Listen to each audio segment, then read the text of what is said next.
ഒരു ലേക്കിന് മുന്നിലെ പള്ളി അത്ര മാത്രമേ ഞാനിതിനെ കണ്ടിട്ടുണ്ടായിരുന്നുള്ളൂ. പക്ഷേ ഈ ലേക്ക് അതൊരു മാൻ മെയ്ഡ് ലേക്കായിരുന്നു എന്നറിഞ്ഞപ്പോഴാണ് ഞാൻ ശരിക്കും ഞെട്ടിപ്പോയത്. ഹായ് നമസ്കാരം, അസൂസാണ്. നമ്മുടെ മലേഷ്യയിലെ ആദ്യത്തെ ദിവസം ഫ്ലൈറ്റ് ഇറങ്ങി ഫ്രഷായി നമ്മൾ നേരെ പോയത് സൈറ്റ് സീയിങ്ങിനാണ്. അപ്പോൾ ആദ്യം തന്നെ ബ്രേക്ക്ഫാസ്റ്റ് ഇല്ലാത്ത കാര്യങ്ങൾ നടക്കില്ലല്ലോ. ഇങ്ങനത്തെ ഒരു അടിപൊളി ബുഫേ ബ്രേക്ക്ഫാസ്റ്റാണ് ഞങ്ങൾക്ക് കിട്ടിയത്. ഞങ്ങളിപ്പോൾ യാത്ര ചെയ്യുന്നത് എക്സൈറ്റ് ടൂസിൻ്റെ മലേഷ്യൻ ട്രിപ്പിൻ്റെ കൂടെയാണ് കേട്ടോ. അപ്പോൾ കാര്യങ്ങൾ മലേഷ്യയിലെ പുത്ര മോസ്ക്, പുത്ര ജയ ലേക്ക്, ഒരു മാൻമെയ്ഡ് ലേക്കിന്റെ തൊട്ടടുത്തുള്ള ഏറ്റവും ഭംഗിയുള്ള ഒരു പള്ളി. ഏകദേശം 15,000 ആളുകൾക്ക് ഒരേ സമയം നിസ്കരിക്കാൻ പറ്റുന്ന പള്ളി. അതിൻ്റെ മാർബിൾ കൊണ്ട് ഉണ്ടാക്കിയ ഒരു മകുടമുണ്ട്. അത് 1, 2, 3 ഉണ്ട്. അതാണ് അതിൻ്റെ അടുത്തൊരു അട്രാക്ഷനായിട്ട് വരുന്നത്.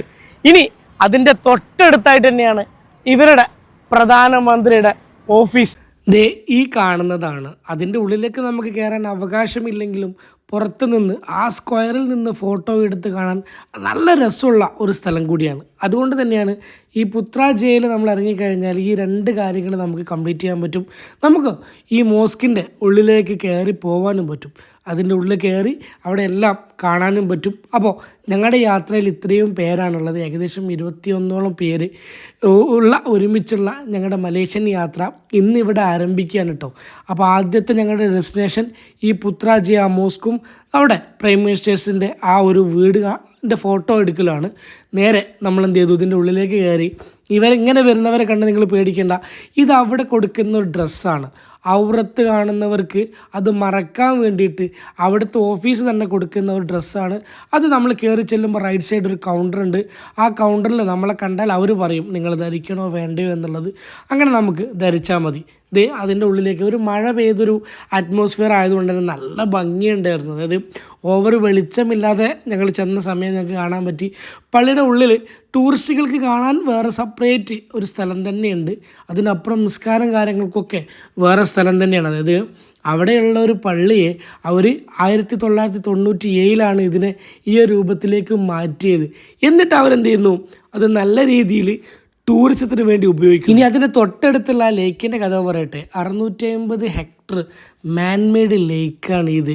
അതായത് ഒരു നഗരത്തെ കൂളിംഗ് സിസ്റ്റം മൊത്തം ഈ ലേക്ക് ഏറ്റെടുത്തിരിക്കുകയാണെന്ന് പറഞ്ഞാൽ വിശ്വസിച്ചേ പറ്റൂ. അവിടെ മീൻ പിടിക്കലും ബോട്ടിൽ സർവീസും കാര്യങ്ങളൊക്കെ നടക്കുന്നുണ്ട്. കാരണം പ്രൈം മിനിസ്റ്റേഴ്സ് ഓഫീസിൻ്റെ ഒക്കെ തൊട്ടടുത്ത് ഇങ്ങനെയൊരു മാൻമെയ്ഡ് ലേക്ക്. നമ്മുടെ നാട്ടിൽ ലേക്കുകൾ ഉണ്ടായിട്ട് അത് കീപ്പ് ചെയ്യാൻ പറ്റാവുന്ന സ്ഥലമാണ് നമ്മുടേത്.